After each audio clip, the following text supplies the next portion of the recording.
Hello everyone, আজকে আপনাদের সাথে শেয়ার করব ম্যাগির এই উইন্টার ভেজিটেবল স্যুপটা কিভাবে রান্না করলে এর মজা 100 গুণ বেড়ে যাবে। নর্মালি আমরা যেভাবে একটা ডিম দিয়ে স্যুপটা বানাই সেভাবে করলে কিন্তু এই স্যুপটা বেশি একটা মজা লাগে না। আর এই শীতের রাতে যদি ভাত খেতে না ইচ্ছা করে তাহলে কিন্তু আপনি এই স্যুপটা বানিয়েও খেয়ে নিতে পারেন, আপনার পেটও ভরে যাবে।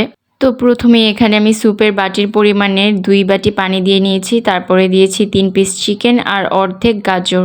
তারপরে আমি এখানে অল্প একটু ম্যাকারনি দিয়ে দিচ্ছি, পরিমাণটা দেখতেই পাচ্ছেন। তারপর যে চিকেনটা সিদ্ধ করেছিলাম সেটা উঠে একটু শ্রেড করে নিয়ে আবার দিয়ে দিচ্ছি স্যুপের মধ্যে।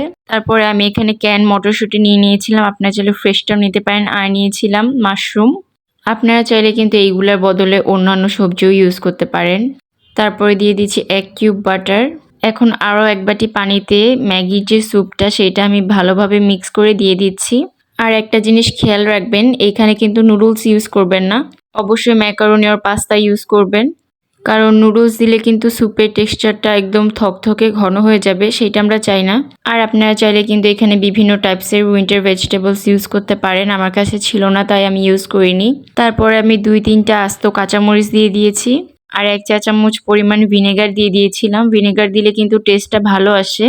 And I think vinegar goes really well with savory and spicy food.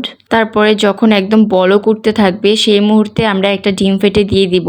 এটা কিন্তু অবশ্যই বলক ওঠার টাইমটাতে করতে হবে, তাহলে কিন্তু ডিমের যে এরকম টেক্সচারটা এটা কিন্তু একদম অনেক সুন্দর আসবে। নাহলে কিন্তু দেখা যায় যে নর্মাল সময় দিলে কিন্তু ডিমটা একদম মিশে যায় বা সুন্দর একটা এরকম টেক্সচারটা আসে না।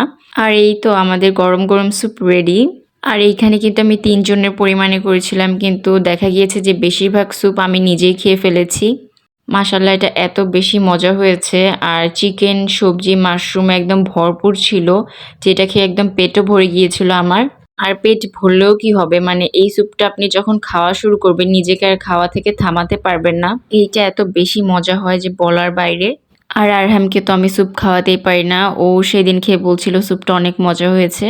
তো এই শীতে কিন্তু একবার হলেও এই স্যুপটা ট্রাই করে দেখতে পারেন।